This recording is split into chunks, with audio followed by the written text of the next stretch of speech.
Plusieurs facteurs. Bon, première chose qu'il faut quand même rappeler, c'est que effectivement, vous avez des actes, on va dire terroristes pour aller vite, des actes terroristes qui se sont produits de par le monde, qui continuent de se produire de par le monde, et d'ailleurs pas seulement en Occident, et ne tuant pas principalement des Occidentaux, mais tuant d'abord et avant tout et de manière massive des musulmans. Donc ça, c'est une première chose qui fait qu'en effet, il ne faut pas non plus ignorer cet aspect des choses. Souvent, l'islam a fait la une pour des raisons qui sont liées à cette violence-là. Maintenant, si on revient à ce que nous disions tout à l'heure, nous pouvons, vous et moi, convenir que c'est une très mauvaise interprétation de l'islam ou une instrumentalisation du mot islam qui mène à ces actes-là. Cela étant, et justement parlant d'instrumentalisation, c'est vrai qu'aujourd'hui, dans beaucoup de pays, c'est un expédient politique assez facile que de mettre tout sur le compte d'une immigration qui elle-même est totalement identifiée aujourd'hui à l'islam. C'est-à-dire que l'immigration est maintenant considérée par beaucoup comme une sorte d'invasion, et cette invasion, on l'islamise. Et ça, c'est une instrumentalisation. Ça veut dire que les partis politiques qui se constituent autour de cette notion ou qui constituent leur programme autour de ces notions savent parfaitement ce qu'ils sont en train de faire.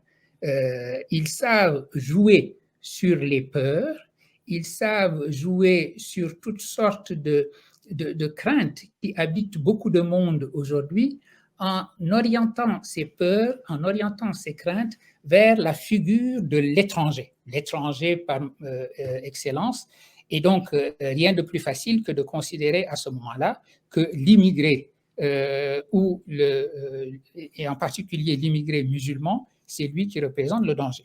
Donc, c'est vraiment de l'entrepreneuriat politique. Il faut bien se rendre compte que c'est de l'entrepreneuriat politique. Quand quelqu'un comme M. Zemmour ne dit pas deux phrases sans exprimer sa détestation profonde de l'islam, il sait parfaitement ce qu'il est en train de faire.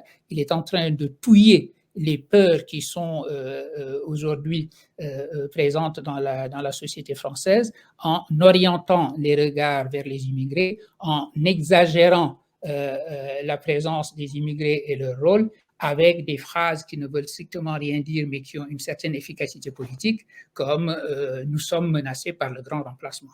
Mais est-ce que vous êtes aussi en train de dire que ce n'est pas nécessairement sincère quand ils stigmatisent, quand ils disent du mal de l'islam, mais que c'est simplement pour parvenir à leur objectif politique?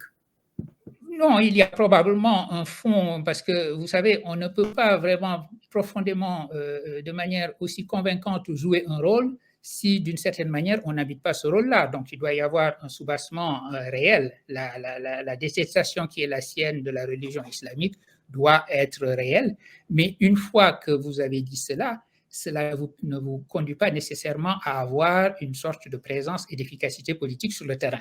Vous avez besoin en plus d'être véritablement, c'est la raison pour laquelle j'ai utilisé tout à l'heure le mot d'entrepreneuriat, vous avez besoin d'être véritablement à la tâche quand il s'agit de mettre en forme ces sentiments diffus que vous appelez et essayer de les organiser et de les diriger dans une certaine orientation qui vous permet de traduire cela en un poids électoral, en un poids politique, etc. Et vous vous intéressez beaucoup à la philosophie, à l'islam, la philosophie.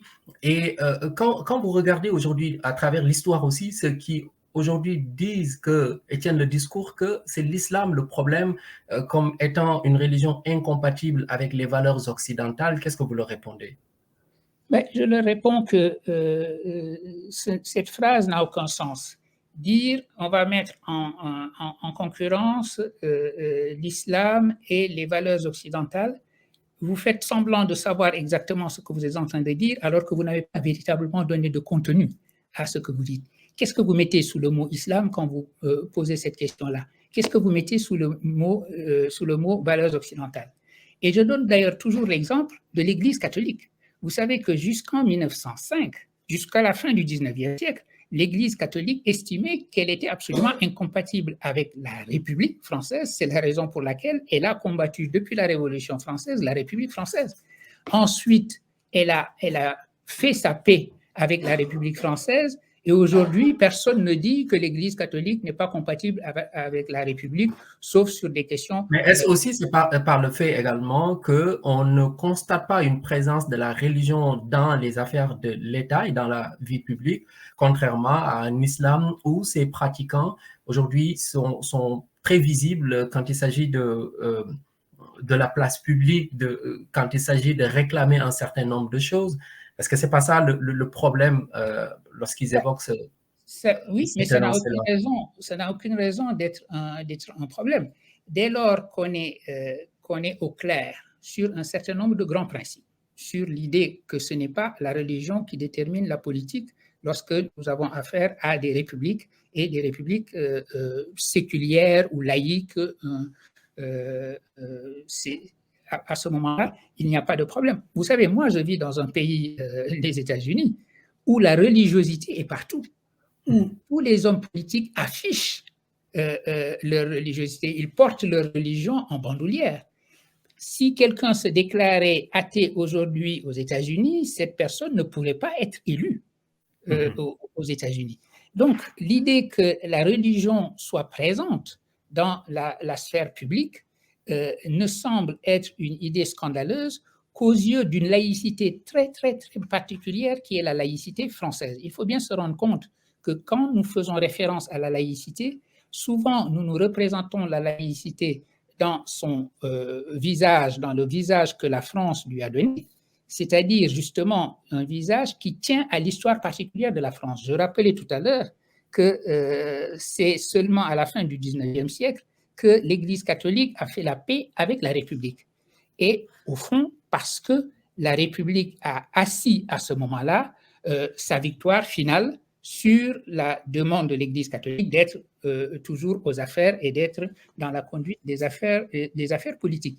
C'est donc une forme de défaite de l'Église catholique dans son combat permanent avec la République qui est à l'origine des fameuses lois de 1905 qui ont défini la laïcité française.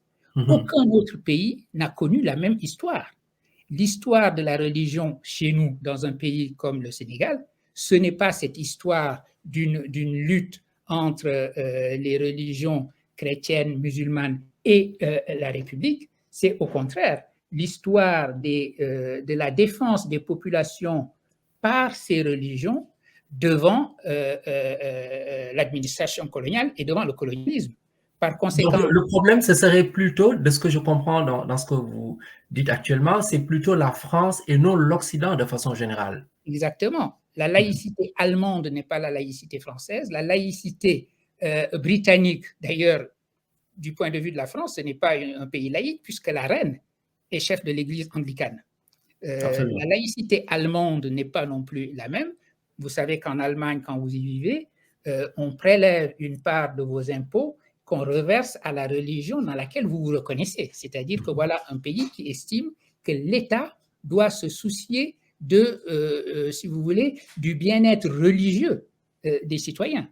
Ceci n'aurait pas de sens en France. Et donc, il faut bien se rendre compte que laïcité, il faut l'écrire au pluriel et que sur la base de deux grands principes, le principe selon lequel on sépare le politique du religieux et le principe selon lequel on assoit un pluralisme effectif qui soit respect de toutes les dénominations religieuses. Une fois que vous avez établi ces deux grands principes-là, vous avez des formes de laïcité les plus différentes. Vous n'avez pas à exiger que les religions soient expulsées du champ public. Dans un pays comme le nôtre, par exemple, au Sénégal, ce serait impensable. Et c'est la raison d'ailleurs pour laquelle nos pères fondateurs, ceux qui ont mis en place les grands piliers sur lesquels le contrat, ce qu'on a appelé le contrat social sénégalais, s'est constitué, ont bien compris que les religions, les différentes religions et les différentes confréries, toutes les formes de dénomination religieuse, avaient à participer à la construction nationale, dans le respect des deux grands principes que j'ai rappelés tout à l'heure. Et donc, voilà la forme que prend la laïcité, par exemple, chez nous.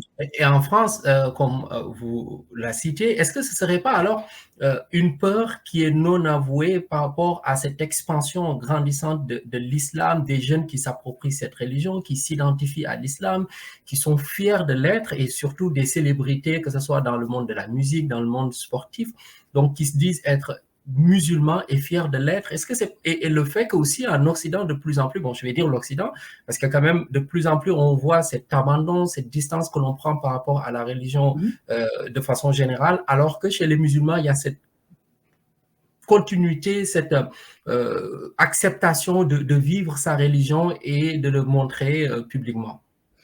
Absolument, vous avez tout à fait raison, c'est ce qui se passe. Hein. C'est vrai que ce qu'on va appeler, pour parler vite, le monde occidental, tout ça, ce sont des constructions qui souvent empêchent véritablement de regarder la complexité des choses, mais adoptons cette expression pour dire que dans le monde occidental, vous avez effectivement un phénomène de sécularisation qui a commencé il y a déjà assez longtemps, qui a plusieurs décennies, voire des siècles. Et ce phénomène de sécularisation a mené également à un phénomène de déchristianisation, qui peut être d'ailleurs plus ou moins rapide. Vous savez, aucun cas n'est plus fascinant que le cas du Québec, justement, parce que je pense que vous vivez dans ce pays. Oui, le Québec qui a connu une déchristianisation très rapide en une génération. Bon, donc vous avez ce phénomène de déchristianisation dans les sociétés qui étaient traditionnellement des sociétés chrétiennes. En même temps, vous avez une sorte de vigueur nouvelle aujourd'hui, de vigueur déjà ancienne, mais renouvelée, dirais-je, de l'islam.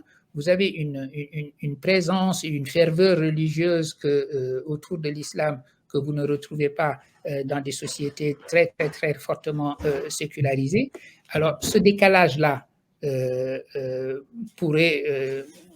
n'avait aucune raison normalement de provoquer des craintes, mais disons que ce décalage est à l'origine, en effet, de cette crainte diffuse sur laquelle les partis d'extrême droite dont nous parlions tout à l'heure peuvent surfer comme ils le font